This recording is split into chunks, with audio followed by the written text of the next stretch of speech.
to Milestones in Comics, the history of blackness, afrofuturism, and queer representation in comics.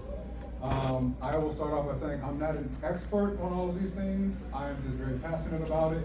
So at the end, I'd like to facilitate a conversation. Like, this is what I want to do, is like create conversation about how diversity in comics and representation can look, and how we can learn from Milestone Comics, who I think did an amazing job, especially for it being the 90s when this was coming out. I had never seen characters like this before in my entire life, and I don't think anybody's done such a good job since, and I want to brag about why. I love seeing black people do really cool, inclusive things that aren't just like, oh, we're inclusive because we have a black person here, but we have black people here, we have queer people here, we have people with different gender identities that we're not used to seeing showcased, and have the people who created these characters are people like that, so they're telling their own stories. And that's one of the things I love about Milestone. All right, so without further ado, we'll start.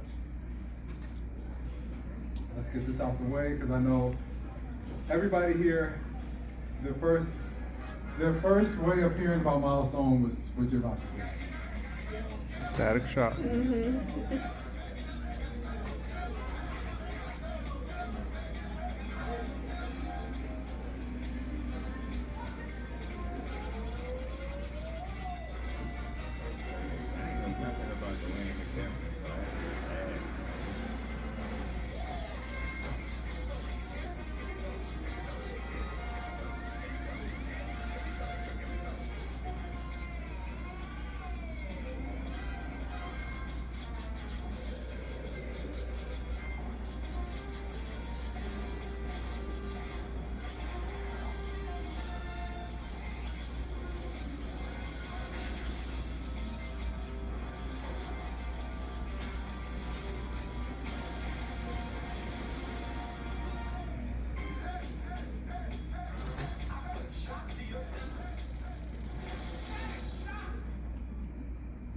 All right, now, my first time seeing that, I think I was like maybe 9 or 10 years old, and I had never seen a black superhero on screen up until that point, right?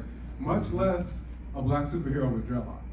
Right? Yeah. Like in the first scene where he gets his powers, he's in the junkyard with Richie, and he's like, the metal is flying around him, right? Like he's like, and he like realizes like, I can be a superhero, right? And that wasn't for anybody else, that was for us, right? Mm-hmm. Like, at a time where like, even my parents were like, dreadlocks, that's thug stuff, right? Like, here goes this kid who just like, that was a choice that they made, right? To make him look like that, to give him that hairstyle, to make him be in that spot and to say those words was very important and very powerful. And it inspires me every single day, right? And in the comics, you'll see I have the, at the end you guys can come up and see some of these, but I've got the first issue of Static here. And you'll see he's got a very different look, right? Mm-hmm. He's got the Malcolm X hat on, right? Very, very clear statement. He still has locks, by the way, it's underneath the hat. But if you remember in the cartoon show, Ebon is looking to find him, and he sees Virgil. And one of the guys is like, oh, like, there he is. He's got that same hairstyle. And Ebon like brushes up. Hey, he's like, a lot of cats wear their hair like that. Like, it's very different. But in the comic, he wears the hat to hide his locks, right? Mm-hmm. So it's a very cultural thing that's going on here. But one of the things I like to point out, and I'll point out again later on, is that Static was not a perfect character, right? Like, he didn't have infallible morals. He had to learn things. In the comic book, when his best friend Richie comes out, he's homophobic. He finds Richie coming out of a gay anonymous group, or like a group for gay men to meet each other, to have a community with each other, and he's shocked and appalled, right? And he has to take a step back. And through that imperfection, we can talk about some homophobia that is in the black community, but they took a chance, because a lot of people want their characters to be perfect. They don't want them to have these same moral failings that other people have, right? But if we're true with ourselves, when we're honest with ourselves, a lot of us have these different things that we need to work out whether it be homophobia, transphobia, misogyny, like misogynoir, like all of these things affect us in our community. And by not addressing them through our main characters, we're doing our fans a disservice, okay? I'll move on to the, so I wanted to talk a little bit about original representation for us, like in comic books. What did that look like? A lot of the comic books that we know of, like the Black Panther comics, Luke Cage, they were not created by Black people. Okay, we can love these characters, but there is a point that we have to acknowledge, and there is a point where we see that, hey, these were not created by Black people. One of the biggest things that I always think about is in Luke Cage's first episode, he meets a guy who becomes his best friend at a movie theater. Right, this guy lives above the movie theater. His name is D.W. Griffith. Now, if you know who D.W. Griffith is, he is the white man who wrote the very racist movie, Birth of a Nation, where the Klan comes, there's people in blackface, where the black men are chasing the white women, and that movie was showed at that movie is credited with revamping or reviving the Klan, right? Why would you make that man his best friend? Why would you give him that name? That was a choice to do. And Luke Cage doesn't even acknowledge it, right? He's just like, oh, hey, DW, I'm Luke. At the movie theater, A Birth of a Nation is playing. So you see constantly, like, when these are not our characters, these choices being made over and over again that are like, would a Black person have ever made that choice? Like, or what type of Black person would make that choice? We know, right? So it's important to and a lot of these things have been retconned. Like I think that Ryan Coogler did a great job with Black Panther when he addressed the fact that, like, hey, you got this super powerful African nation and you just like watched us get snatched up. You just watched it. Like, that was a key point, and it's like, we cannot have that movie be a Black movie without addressing that. If somebody else had made that, they might not have said anything about it, right? It's just like, oh yeah, they're people.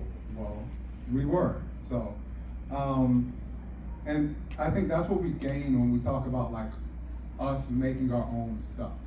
We get to address things in a different way that, you know, most people aren't going to think about. I just wanted to put like a little definition here for some of the things that we're talking about.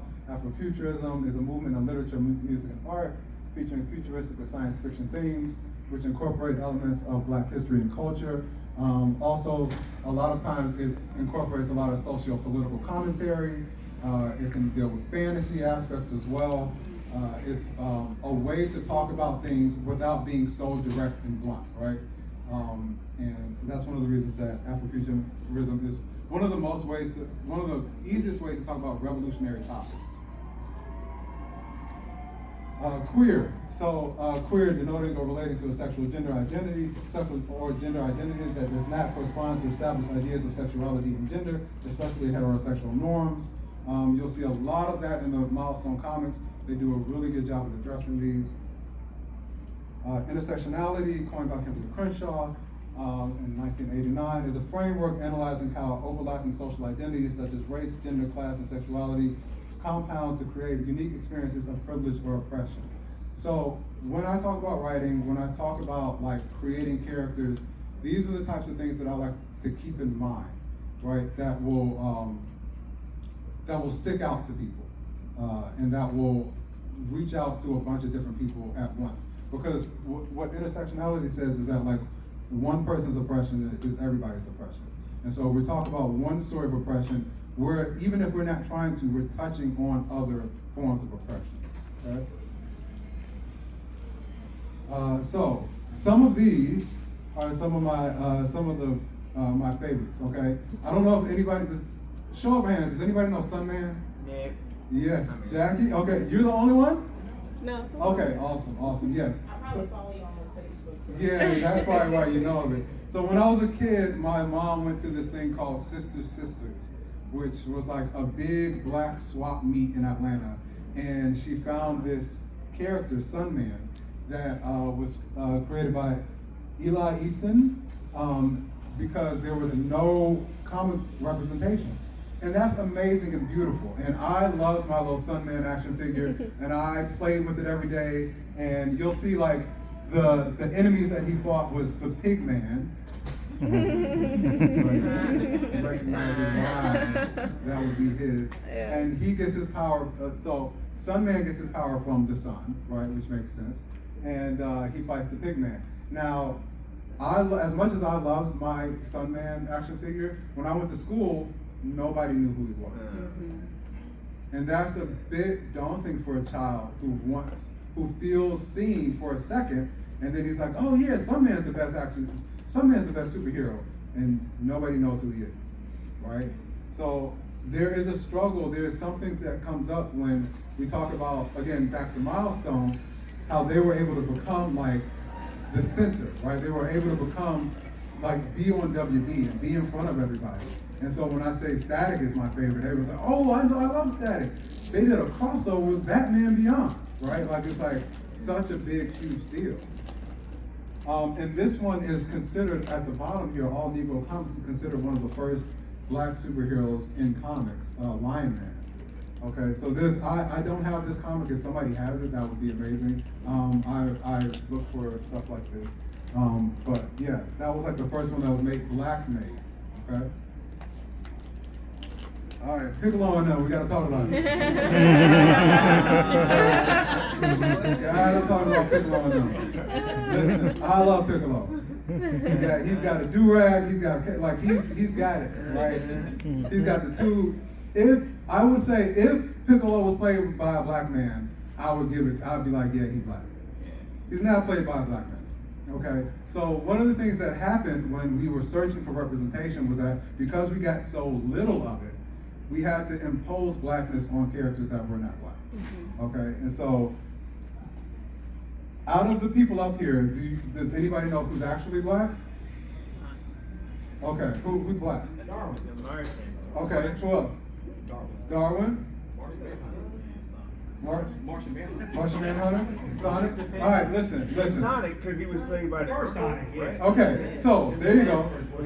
So the first Sonic could be considered black because Urkel. And then a partial point to Martian Manhunter because he's played by a black person. Sometimes he shifts to a white man, but when he default form is usually a black man. But when he decided to like go dark, he goes black. When he shifted for years, he was a black man. Yes. So yeah, those guys. But you understand, right? It's like when you want to see yourself so badly that you put yourself into these positions where now literally none of these characters are black, right? So Darwin's only been voiced by black kids, and Carson Network puts him on. right. Oh yeah. They put him on Black History Month and stuff, but I mean like literal, like their skin tone. Yeah. So and we're looking for what we're looking for is like a Static, right? Like where there is no like that man is black. You want unambiguous, yeah. So Milestone Comics created in 1993. These are the names here: Dwayne McDuffie, Dennis Common, Michael Davis, Derek Dingle, Christopher Priest. These guys were ahead of the game when it comes to creating these comics and getting an unheard of publishing deal from DC, where they did not have to really answer to DC. They could, well, apparently McDuffie liked to argue a lot. So there was a little bit of that, but it was, they did a lot for the comic book industry for black creators, and they showed what kind of publishing deal you could get. So I want to get into like some of the comics, all right? Hardware is like basically their answer to Iron Man, okay? He's a darker, grittier version, but he is a black man who is trapped in the corporate system, right? And that type of viewpoint is very hard to get across because outwardly it looks like he's successful, right? But inwardly he is trapped in this cage. And so it starts off, if you see up here, Hardware starts off with this soliloquy about him when he was a child, watching his canary come out of the cage, right? and then smashing into the glass because he was not truly free, right? And then it goes into him smashing through the glass now that he's created his hardware console. And talking about what does freedom look like, people not really knowing if they're free or if they're not free, that sort of thing. And I would suggest everybody read that one. It gets really good. Icon and Rocket. Rocket is one of my favorite superheroes. And the way that they set this up is beautiful. Augustus Freeman lands, he's an alien. He's the first person he sees, he takes their DNA on, right? He takes their DNA on and becomes a black child in the South during slavery, all right? He grows up, he is basically immortal. He grows up in slavery in the South, and every time that he's supposed to kind of die, he changes, he says, oh, I'm junior, oh, I'm the third, oh, I'm the fourth. So we come in on the fourth, where he meets Rocket. Now, at this time, he's an extremely conservative man. Now, how could a black man, raised in the South, raised in slavery, become conservative? Most black people are conservative. A lot of black people are conservative, but conservative in the way that they think that every single thing that happens to black people are their fault, and not there's no systemic issue here, right? And so in comes Rocket. Rocket comes in and is the kind of liberal left viewpoint and is his foil. And so through this, they're able to have conversations with the black conservatives that exist, and the black liberals that exist, and the black leftists that exist, right? And so this comic is extremely political, and they're able to have like certain things happen that they wouldn't be able to have happen in any other way, okay? Because they allowed her to not be some dumb kid that Icon taught. They allowed her to be her own person, her own character, and discover like even her powers. She takes the belt from his spaceships and figures out how to fly with it, right? And if anybody knows the story, I'm gonna kind of like merge two thoughts here. The People Could Fly, does anybody know that story? The People Could Fly is an old passed down story from slave times where at the end of it, when they're singing and everything, they're in the fields and everything, the old man the whole time was like, the people could fly, and the people fly, and they didn't believe him. And then at the end, when they start singing the song and everything, they're able to fly away from their oppression. And so anytime you see like black people kind of teaching themselves to fly, usually there's a kernel of that story in there, okay? All right, talking about stereotypes. This was the 13th episode of Icon and Rocket. Does that look like anybody you know? Yeah. Okay. This guy's name was Buck Wild. Wow. His catchphrase was Sweet Easter. Oh man. He was Man. he was embarrassing. He was all these things to these people, right, that they thought. But what they were able to do was talk about like, okay, what good is this character? Okay, because just like I said, like we were searching for representation in places that it didn't really exist. Now we've got somebody like, okay, like this is representation, but it might not be the perfect representation that we want, right? The way that they did this was beautiful. They had him show up, Icon and Rocket have to subdue him. He's very not smart, right? Like he's very like, but when Icon has to leave the earth, he takes over for Icon. And he dies for the people, and the people love him for it, right?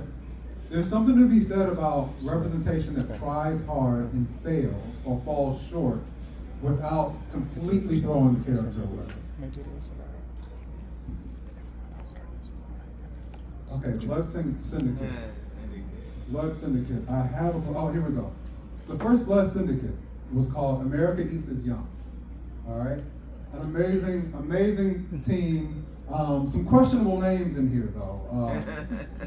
This guy's name is Holocaust. I'm like, he actually, spoiler alert, he's a bad guy.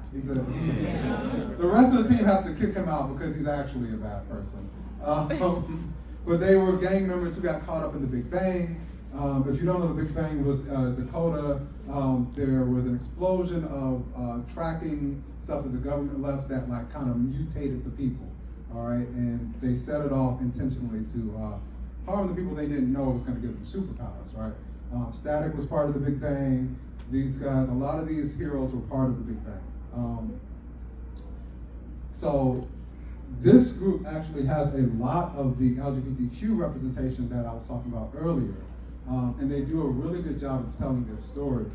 You see Fade here is deeply closeted homosexual man, and he can fade out of existence. He can fade he can fade in and out, but if his trouble with his powers is that if he stays away too long, he can just disappear, right? And I think that's a commentary on having to hide yourself, right? Mm-hmm. Like, he literally has to hide himself until he disappears. And he's a deeper cut. Like, it's like a one-to-one, right?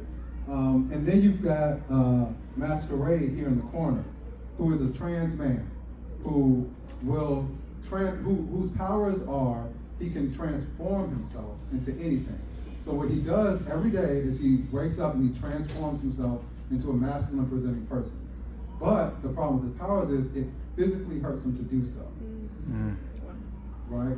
So they were talking, this was the 90s, right? Like, this was the first trans mask character I had ever seen in my life. I didn't know that was a thing that existed. My world was so small. And this helped broaden it, okay? And these are the types of things, I want to reiterate that, like, the reason that I wanted to do this panel was to talk about how representation affects not just the people who is written about, but the people that, like, would not have access to these types of people otherwise, right? Like, I remember in high school, my teacher was like, and that's not to say that every single thing that we put out has to be perfect, right? Like, we can make everything that we want to make. We can be full people, but we can also do this and understand how powerful it is. My teacher said to me one time that there's a kid in Kansas that has only ever seen BET and BET Uncut. And I said, well, why is that all he's watching? Right? Because we have other stuff to watch, right? And so for me, it's like, you can't put all of that on the creator, but you can put some on some of us to do something, right? Oh wait, and let me not be amiss. Brick House is amazing. Okay, Brick House is she is basically like The Thing, but a woman. And so what ends up happening is she wants to still be seen as this person that she was before, but because her body has changed, people treat her differently. But she's still the same person. And so they dive deep into that, into who her family is, who her brother is, why her family treats her differently. And this is one of the most interweaving stories that you could ever read. They did a really great job on it. And then of course we have Static, who has gone through some different phases. You see here is the first one, right? And then over here is the rebirth of Cool, where they kind of like revamped him. And I believe they revamped him again in like the mid-2000s. And he's always coming back. He was in Young Justice. Icon and Rocket were both in Young Justice. Very great to see those guys. But Static, again, was, he was quippy, he was smart. He was there was an issue of Static where this guy was able to make a force field around himself, and Static developed an equation to break the force field with his electric powers, right? And in Batman Beyond, you see Batman say, when there's a crossover, you see Batman say, we need you to save, he comes back to get Static, he's like, we need you to save the strongest superhero in the universe. And when he gets there, he's saving himself, right? So to allow this character to have so much power in the DC universe, he had to be well written, right? Like when we do something, when we get that far, we don't get to make mistakes. We had to have like been on it, writing wise, to be allowed to do that. And so this character has done so much, I think, for like black representation in TV and comic books. I think that like when you walk around, you see a lot of even now, right? Static's been off the air, I don't know, 15, 20 years now? I don't want to date myself on the whole. He's been off the air for forever, and you will see there are statics out there right now, right? In this outfit, right? So it's a testament to how important he is to our community, right? And then Rocket again. So Rocket, another thing with Rocket was they made a very controversial decision for Rocket early on. Rocket got pregnant, and Rocket decided to keep the baby. So this is not Raquel. This right here is not Raquel. This is her friend who steps in for her. When she's pregnant, she has a baby. And it was very controversial. Yeah. Listen, I think it would have been equally controversial to, at that point in the 90s, to have, not have the baby. But I will say, everything's not perfect. There will be things in representation that you disagree with and that you agree with. And that's what I'll say about that. And here's something I really like is when we're able to pull back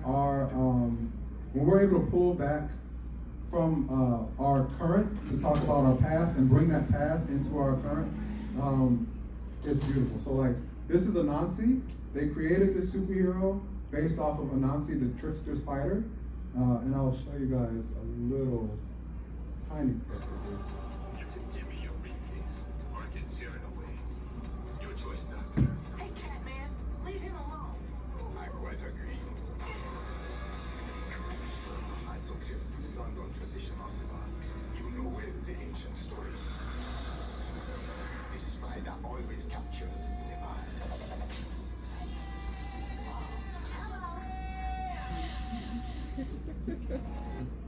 All right, so this guy creates illusions, right? He tricks everybody, okay? That's staying true to the core character. Like when we talk about Anansi the trickster spider, like he is a trickster. He likes to play jokes. He likes to trick people into doing what he wants. He's very talkative. He's able to get stuff out of people. And we see that type of character a lot. But Anansi is one of the earliest characters that I recall seeing it. And they brought that character into when Virgil went to Africa for the first time in the cartoon series. I remember he was flying around Africa and he calls his friend Richie, who's white, and he's like, Richie, is this how you feel all the time? And Richie's like, I guess. I never thought about it. And it's like, that's an amazing thing to talk about because it's like, yeah, there are certain things that like, because you just grow up in it, you never think about it. You don't have to think about it. You don't have to think about when you walk into a space. If you're the only black person there or if there's other black, like you don't have to worry about that. Okay. Does anybody know about Death Wish? I don't. Okay, so the original Death Wish was a guy who witnessed something so unspeakable, I will not repeat it here, but he lost his mind and he became basically like a kind of spirit of vengeance. And what he would do is he would take a gun and he would give it to somebody that he found to be, that was like a disgusting, depraved criminal. And he would say, you can either do it to yourself or I'm gonna do it. Because he was like, I'm ready to die. And he would like basically induce psychosis on the people. Well, what happened with this story, Death Wish is a former cop, okay? Like when we start the story, Death Wish is a cop and presenting as a male, okay? And he at the time goes down to the docks because there's somebody who is killing the trans women who are working at the docks, okay? And no other cop wants to do this. No other cop gives a shit. Nobody cares, right? And Death Wish is down there also tracking down people who are killing the girls at the docks. And they get into a little scuffle because all they know is that Death Wish is down there violating somebody. So they're like, well, everybody's gotta go. And Death Wish looks at him and he goes, oh, he's like, oh, I'm a cop. And Death Wish like, yeah, you're a cop, but you don't know it yet, but you're also one of the girls. And because Death Wish can kind of like see things about people, and it was true. He was shaken to his core, and then he transitioned later on, came she, and had to leave the police force because she was being sexually harassed by the people, one of the guys who she took a bullet for in the line of duty, right? So in this, oh, and you'll love this, Death Wish was written by Meowth, okay?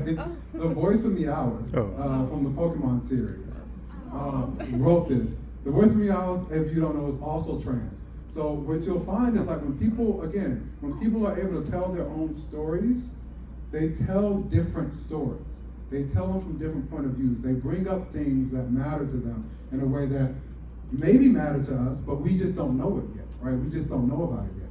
And so in this story, she becomes kind of like the new Death Wish, okay? I suggest, this is a limited series. I suggest that it's read, it's beautifully drawn. It's a dark crime thriller noir. Very, very different tone than a lot of the other Milestone series. But again, it was written for a purpose, right? It was written by somebody who had a purpose, who wanted to talk about something that we deal with every day, is trans women being murdered and nobody talking about it, okay? So there's a lot more queer comic characters in this, but we've got Aqualad, we've got Masquerade that I talked about in Fade. Does anybody else have a favorite queer black character? Frieza? Aqualad, okay. Frieza's good. Yeah, so I remember the controversy with Aqualad, right? Like when Aqualad came out, everybody was like frustrated and stuff like that. Like not everybody, obviously, probably not the people in this room. But that's something we have to contend with all the time, right? It's like whenever something is queering of the norm, there is some pushback for that, right? And there shouldn't be, but there, you know. So Iron Butterfly. Iron Butterfly has a very small role in the Milestone comics, but she is, and especially what's going on now, she's more relevant than ever. So you'll see like some similarities between Iron Butterfly. So Iron Butterfly, it has the power of magnetism, okay? Iron Butterfly also survived the Holocaust. Do you know another character that has magnet powers that survived the Holocaust? Magneto, right. She's from Palestine. Wow.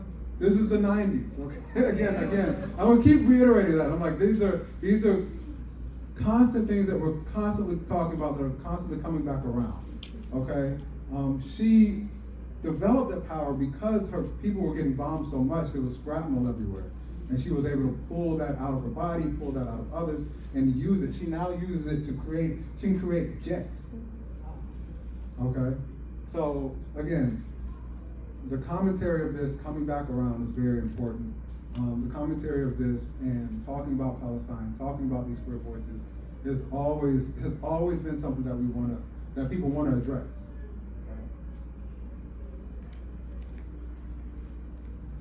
So her first appearance is in Heroes, and Heroes is kind of their answer to the Justice League. Donner and Blitzen are a great duo here in the front. Donner and Blitzen. So of course the name Blitzen, you think fast, right? Donner is the super strong one, but they are a lesbian couple that has a representation. Static again being homophobic in this one. Says some weird but what you have to realize also is like you can do this because why? Because Static is imperfect and he's a 15-year-old boy, right, in the 90s who just ran into some lesbians, some cute ones, right? So he's gonna say something weird, and then they're gonna address it. They're gonna correct them, and now we're all corrected, right? Like that's kind of what happens, and that's what can happen. And your hero can keep being a hero, right? Just because he said some weird stuff and he got corrected doesn't mean that he's not gonna fight for these people or fight with these people.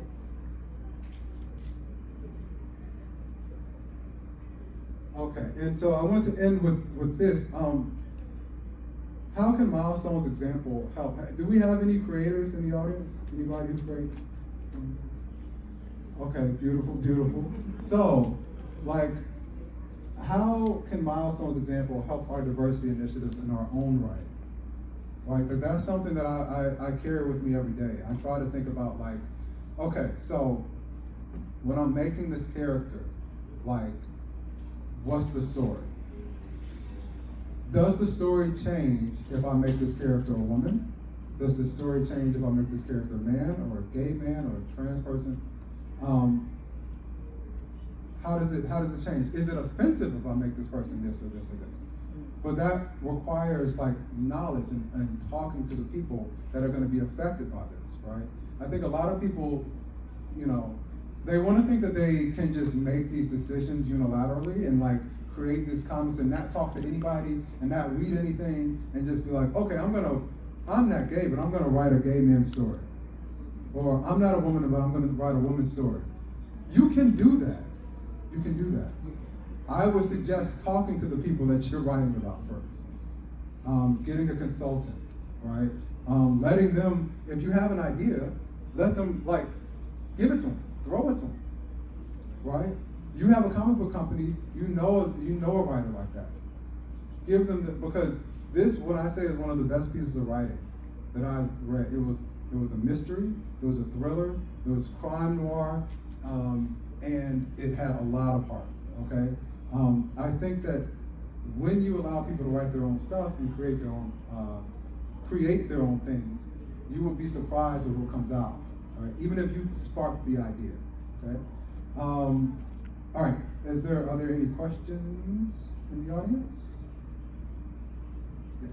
All right, when you played the Static Shock thing, there was an intro where I think Little Romeo. Was that like the second season or something? Little Romeo was actually one of the last seasons. It was like season 3 or 4, I believe, with Little Romeo 3. I remember. Oh, that's right. 4 never. Yeah, I thought I was tripping. I'm like, nah, man, it's Little Romeo. Like, where's Little Romeo? Yeah. Yeah, okay. So so the reason I put the first one was because it was like, that's the first one I saw. Okay. But like, yeah, once you see it in reruns, they started putting them like, they didn't syndicate it like 1, 2, 3, 4, 5. Like, it was sometimes they play like a Romeo season, and sometimes they play a first. Okay, that's right. Okay. I just wanted to make sure. Cause I was like, I know that, okay. Yeah. More important questions now. That was a good one. Question. Yeah. If you're not into comics, what's the best way to kind of get into it? Like, should you go to the library or the store or online? Like, how do I get into it? The library. The library is one of the best tools for anything. The library has video games. The library has comic books, old newspapers. But like, you can check out comic books, or you can just stay there in the library and read them for like hours on end. They're not going to kick you out until the closing. You know. Libby. Oh yeah. Yes, the And Libby of app. course, Libby. Libby is amazing. All you need is a library card, I believe, to sign up for Libby, and you can have access to all of those things plus audiobooks.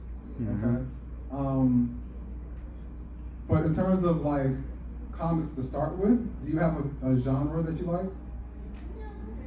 Okay. I mean, listen, I'm gonna say start with one of these up here. I'll probably say start with like not hardware. That's too dark. I'd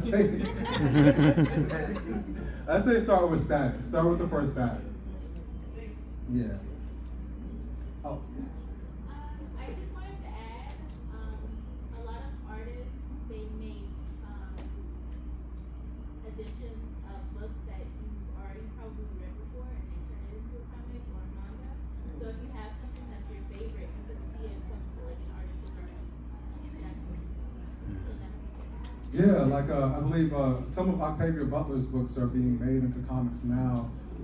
I think they already did Kindred, and I think they might be Parable series. Yeah, I think is that already made, or are they in the middle of it? They've done both of them already. They've done both of them already? Buy them now. I'm behind. I gotta get them. fantasy recommendations? I do. Go for it. Go for it. This is what this is sparking conversation. That's all I wanted. Go for it. Saga. Oh yes. Okay, yeah, Saga. Oh, and also one more. This one isn't a comic book, but it's great. It's called Summer Prince. You should The Summer Prince. That one's really good. I was gonna say, do you know of any like alien races in comics or any type of media that are just black? Because like where I'm coming from, what it is with Icon, he comes here, becomes black. Mm-hmm. Superman is from Krypton. It's Right. not reverse. Let's just leave it at that. Yeah. So like, are there just any societies out there, alien races out there that are just you know, like you just see them, like they don't have to be a Klingons, like where it's completely distorted. I that kind of definitely media, better say like, Klingon. You know. There was a race in the first, so the episode of Star Trek Next Generation where Tasha Yar gets killed. No. Kidnap. But there was a black race in Star Trek Next Generation, probably season 2 or 3. Well, I remember that I episode. can't remember what planet they were from. Yeah, I can't remember. I don't remember what planet they were from. Yeah. They kidnapped the security officer. Tasha Yar, right, Yeah, correct. of Star Yeah. Trek. But she was a strong one, because the women were the ones that decided they was on the planet and decided their husband. It was a very, So yeah. they thought she was a strong woman, so they kidnapped her to be their wife. It was like from the original Star Trek series. There was an episode where Spock's fiance tried to get him and Kirk to kill each other in the original. So it's kind of play on that episode also, where it's about power, house intrigue and desire, whatever. But that's the only one I can think of talking about. Yeah, that's the only one that I could think of was that episode of that where they just look like black people, not like black people with a thing of Right, black, right, you know. right. That's the one. like every variation, you're purple, you're green. Yeah, no, seriously, I'm like, It's like, oh, all these suns out there. And right. you got no- Nobody was born by the equator. Doesn't make sense. All right, we got time for like 2 more. The question out there being about taking example of our diversity initiative. Yes. Have you ever had any experience with sensitivity leaders or hiring a sensitivity leader? So that's the idea that you hire somebody who has the lived experience of what you're writing about, if you don't have it, and you pay them their value of work to do the work of reading through or looking through whatever your items are. Yes. So I personally have not hired anybody as of yet because I'm not of that level. But what I do is I'm big into community, like doing for each other. So what I have done is I have written for my friends that can do that, and vice versa. That's the way it's. Paying in whichever way you can. Oh, so yes. in kind works just as well. Absolutely. Yeah, I've shot features and films for my friends that take looks at my scripts and vice versa. So yeah. But yeah, I think that's also like very important to do. If you can't pay out of pocket, make sure that you're showing your appreciation for your people in some way. And I've got one more. I was just going to ask if you were familiar with Drexia as the underwater world. Drexia is that who was that? Marvel? No, so that was an album. It was like a concept album where, like, from the Middle Passage, the people that jumped off, some of them were able to breathe air. Like, that's a really it's I like haven't a heard of concept this. album. It's kind of accepted with like techno and electronic music. Oh, Yeah. have I heard of this? But the name sounds familiar. Drexia. Yeah, I'm like I was like, what is that? But no. Okay, Drexia. listen, we just learned something. We're about to find out a little bit more about Drexia. Visuals with it too. Okay. Yeah. Awesome. Well, thank you for bringing that up, man. Appreciate Have it. you Yeah, y'all can catch. Okay, so listen. Thank you so much for coming and listening to me gush about Milestone for 50 minutes. I appreciate that. It's been great. If you guys want to come up and real quick, because I think we're done. We got to get set up, but like I can show you these on your way out. All right. Thank you, everybody.